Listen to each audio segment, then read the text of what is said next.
Este Martes Santo, que nos va introduciendo cada vez más profundamente en el misterio de la pasión del Señor, sin duda que es uno de los días más tristes del año, no por compararlo con el Viernes Santo, pero ciertamente que este pasaje del Evangelio es de una tristeza sobrecogedora.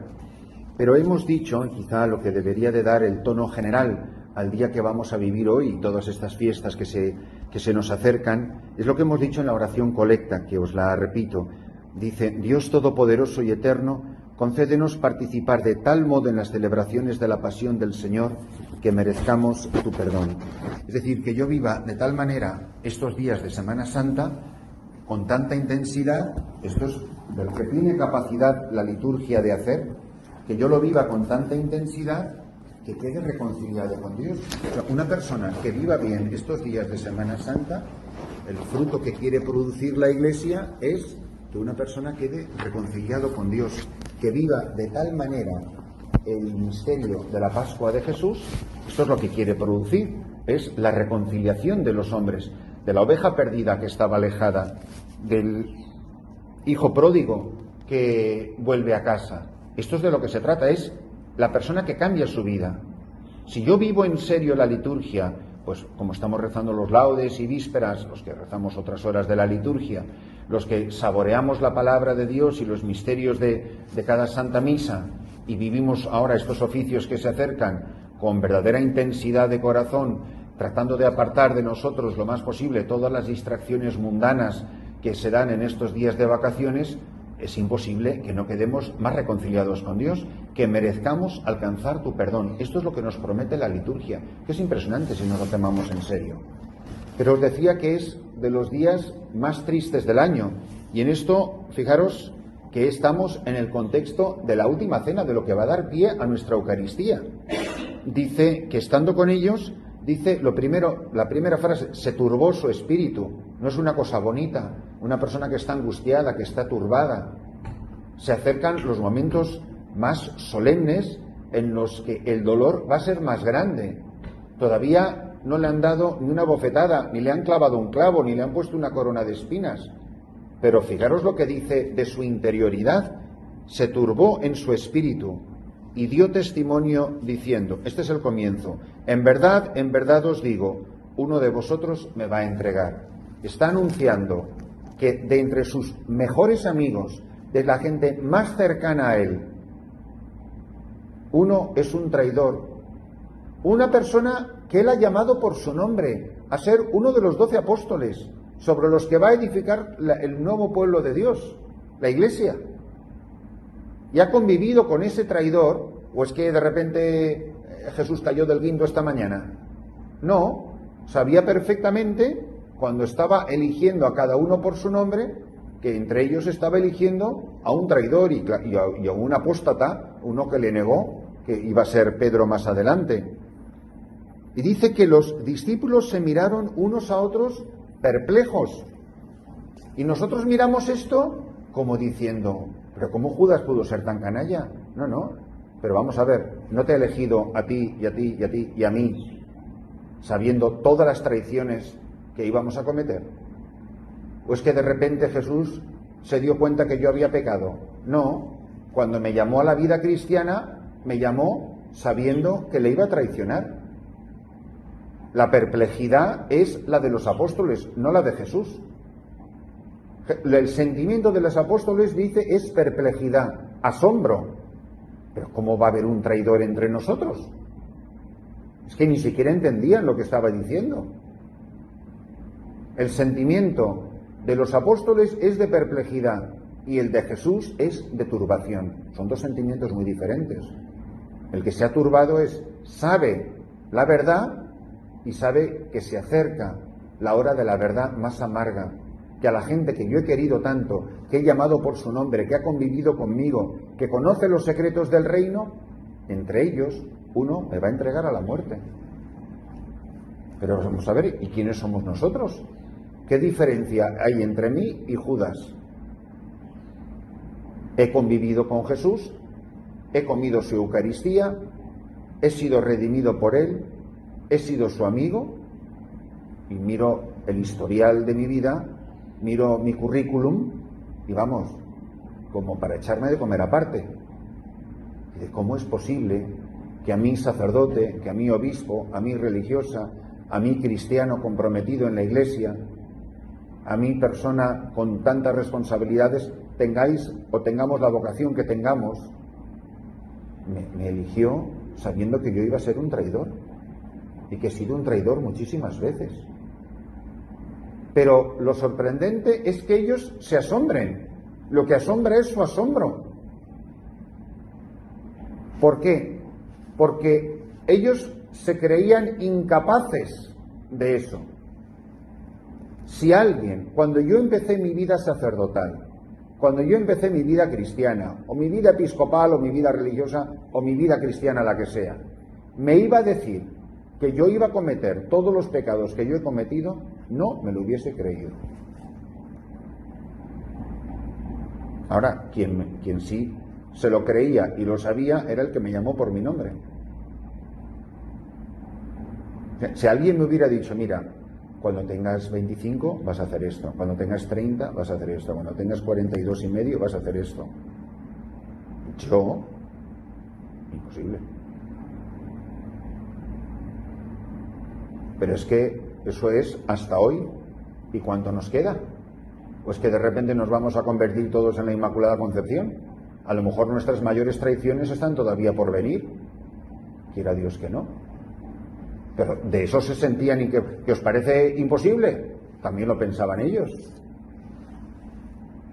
Los discípulos se miraron unos a otros perplejos por no saber de quién lo decía. Desde luego, si no sabía por quién lo decía, por ellos no era. Pero bueno, vete tú a saber, a lo mejor soy yo. Y entonces, ¿sabéis cómo se reclina Juan sobre el corazón de Cristo, sobre el pecho de Cristo? Le pregunta y le da el pan untado. Y dice algo tremendo la palabra de Dios. Dice que detrás del pan, después de que lo toma Judas, detrás del pan entró en él Satanás. Hombre, pero ¿cómo Jesús le va a dar la Eucaristía y va a entrar? Bueno, pues igualito que yo. ¿O es que yo no comulgo todos los días y luego soy un perfecto sinvergüenza? ¿O es que cuando empezamos a ir a misa nos convertimos en santos angelicales? Pues no, soy capaz de comulgar con toda reverencia, soy capaz de celebrar misa con toda reverencia y soy capaz de pecar gravemente con el mismo entusiasmo.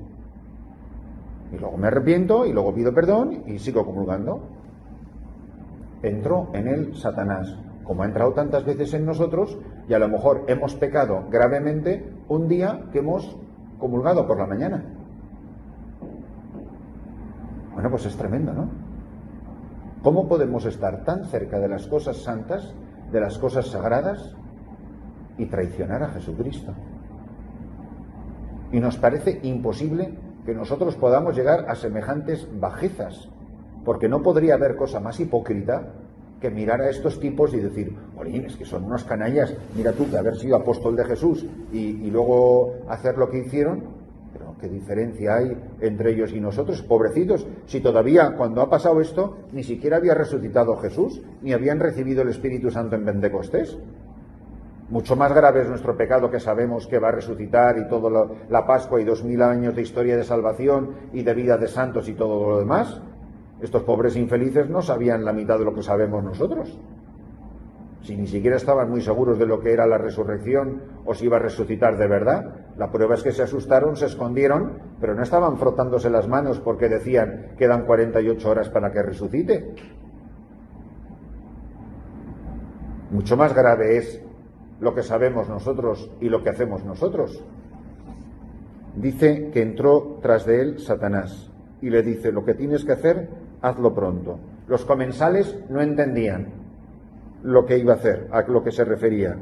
Es decir, Jesús sabe perfectamente la vida de cada uno, mi pasado, mi presente y lo que voy a hacer. Lo sabe todo.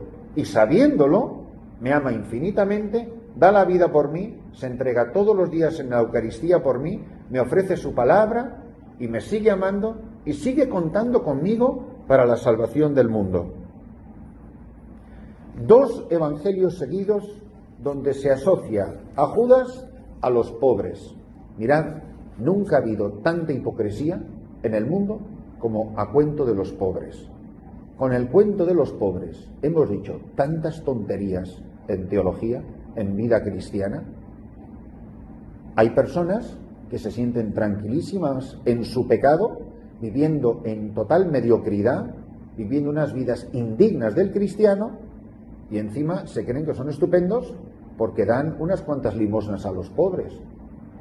Es como si tú te pudieras comprar la salvación a cuenta de un cheque, a cuenta de un donativo, a golpe de talonario. Y hay mucha gente que lleva unas vidas bastante inmorales y que luego da bastante dinero a los pobres.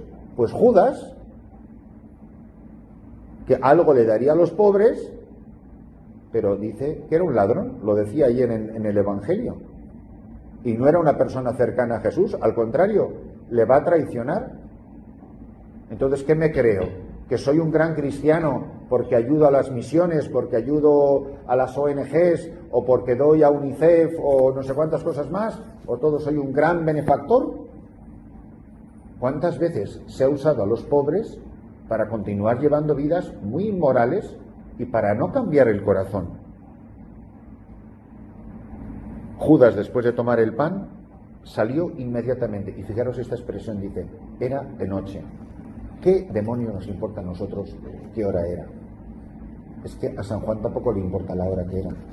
Porque no nos está diciendo la hora del día a la que pasó esta escena. Lo que nos está diciendo es lo que está pasando dentro del corazón de Judas y en el corazón de todos ellos. En Judas se acababa de apagar la luz. Era de noche. Nosotros sabemos muy bien la oscuridad en la que uno vive cuando uno vive en pecado. El horror que es el pecado, el infierno que es el pecado, la oscuridad que es el pecado. Era de noche. En la vida de muchas personas hoy es completamente de noche, aunque sean las 12 del mediodía. Viven a oscuras o vivimos en tinieblas. ¿Qué tiniebla hay en mí? Que es fruto de mi pecado, no fruto de que se ha puesto el sol.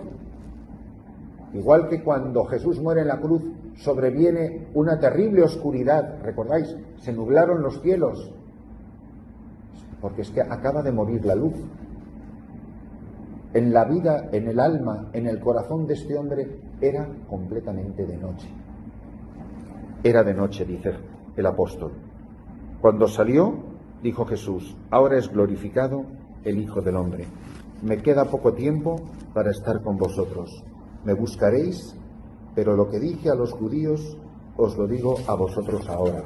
Y luego viene, por último, la terrible traición del apóstol Pedro.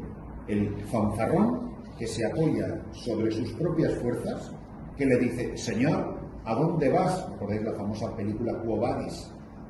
¿A dónde vas? A donde yo voy ahora, tú no me puedes seguir. Pues ya está, él sábelo todo.